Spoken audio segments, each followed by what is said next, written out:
Hey guys, it is Nick here with another Nick's Topics Walking Dead What If topic video for you guys today. And today we are getting into part 5 of What If Lori Survived. Now, I hope you guys are enjoying the series so far, and what it's worth, I actually am quite enjoying the idea of this now.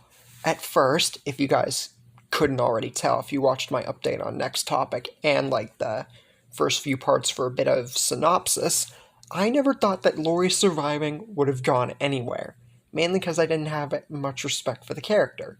But if you guys have been watching, you realize that her being around means a lot. For one thing, like many of my other stories, Andrea gets to survive longer. Small thing, I know, her character wasn't as likable either, but still also was good in What If Amy Survived, so there's that. And helps Michonne's character since they both knew each other for a long time. Speaking of Michonne, she's with the group unlike the vast majority of my stories, and is sidelined to a pretty much side character with Rick and Lori being together still. She'll get with someone, Michonne, but I'm not going to reveal that yet. Next episode, though, I promised you guys that.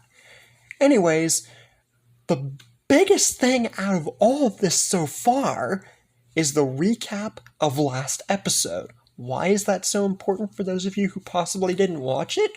Well, with Rick, Lori, and Andrea's help all together, the governor has turned good.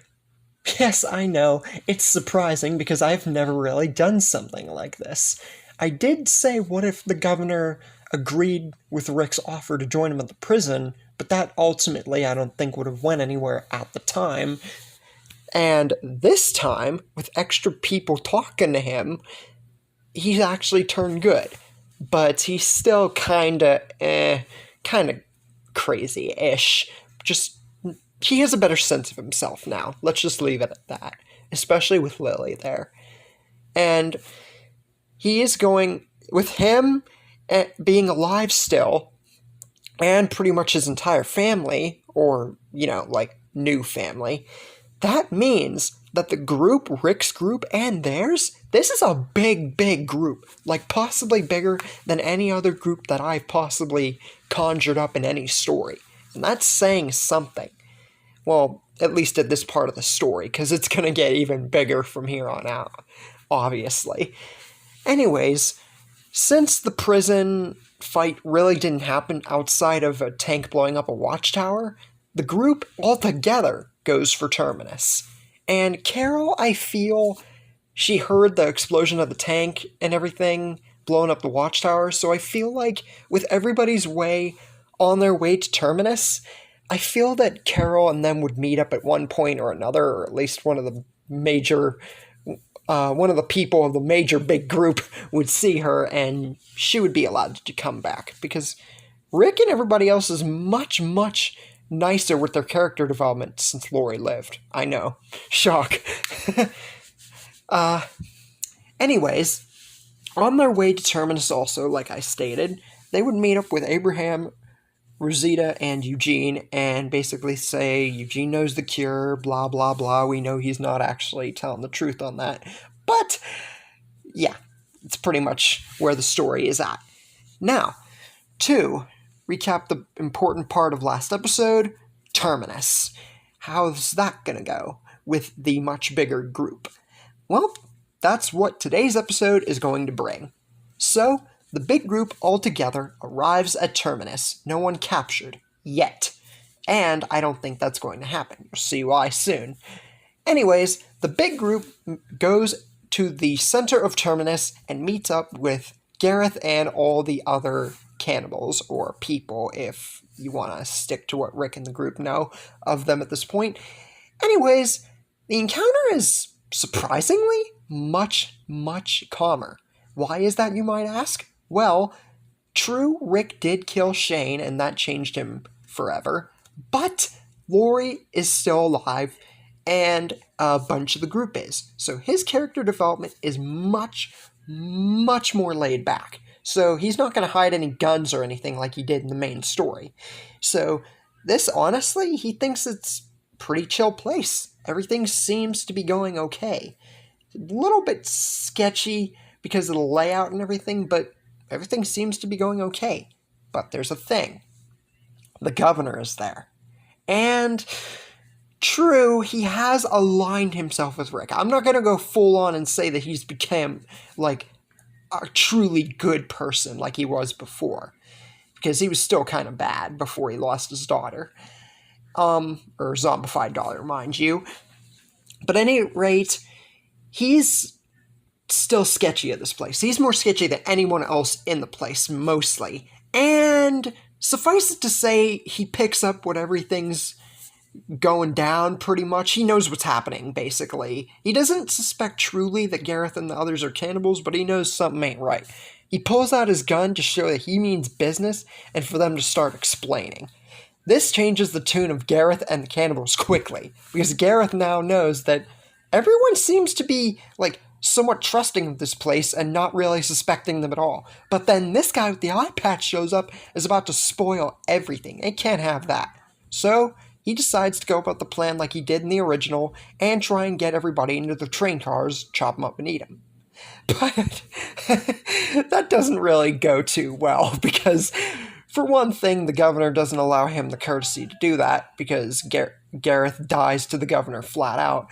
And then, suffice it to say, everybody else gets gunned down. The cannibals, I mean. So, pretty much, Terminus is done. People at Terminus are done. Kind of short with the Terminus stories, I know, but it's just how I think it would go in this regard. Anyways, after this, Abraham, of course, wants to go save the world, go to Washington, blah, blah, blah. Pretty much what we know him to do before he knew about Eugene lying. They pretty much go the same way that they did in the main story after this, with Father Gabriel and that encounter playing out as it did before, with him getting rescued. And honestly, outside of a bunch more characters being there, some extra character interactions, I don't see much changing this point of the story. Then we get to the church and the discussion for Washington, since the cannibals are all dead. There's no need to, like, watch out for them. Nobody's going to have to fight them in the church. And Beth and everybody's there, so that changes a lot in this regard. Now, what about Washington and who's going to go?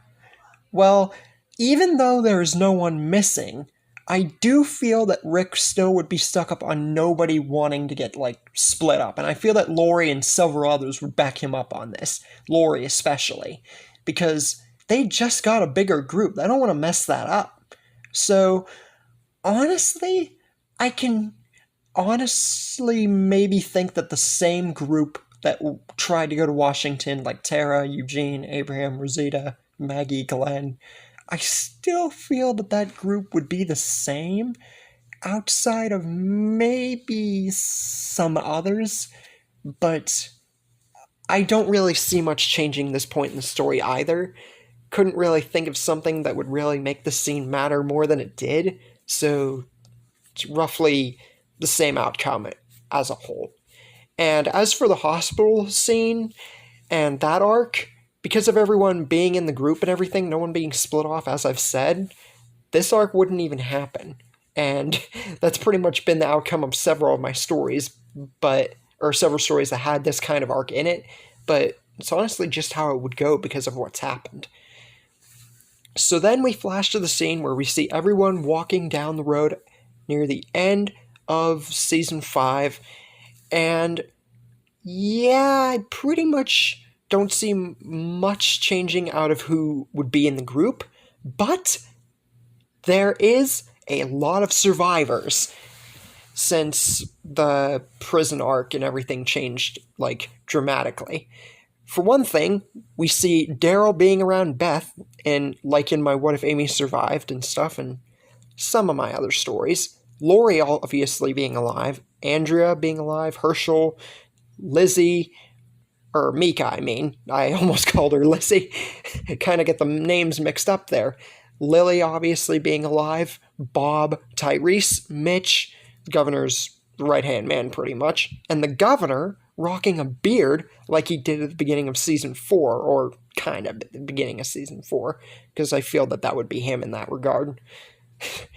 Sorry about that, Lizzie Mika kind of mess up there. Never really messed up the names there before. Anyway, aside from that little mess up, we basically get to everyone getting to the barn like before, but with so many more people, I feel that this would honestly be easier for the group whenever the zombies, like, start banging at the barn and everything. We then get to Maggie and Sasha, or maybe even Maggie, Sasha, and a few other people because of how big the group is, meeting Aaron, and like I said before, with Rick and Lori being together still and Lori being alive, I think that they would be much more trusting of Aaron and his talk of Alexandria. So, the group would pretty much get to Alexandria in a much more calmer and gentle way, honestly. And the group gets to Alexandria being a lot bigger, and that's where we leave things. But even though everyone is trusting of Aaron, can Alexandria and Deanna and everybody else be trusting of the group, especially with the governor being in tow this time? And that's pretty much where we leave things for the moment. So I hope you guys enjoyed this part. What are your opinions on the people that have survived this long? Do you like this adaptation of Lori's character changing for the better, supposedly? And what do you think of the governor turning good and his people actually being with Rick in the story? And how do you think Alexandria will take all these new people? Leave a comment down below, like and subscribe if you enjoyed the video and want to see more, and I will see you guys next time.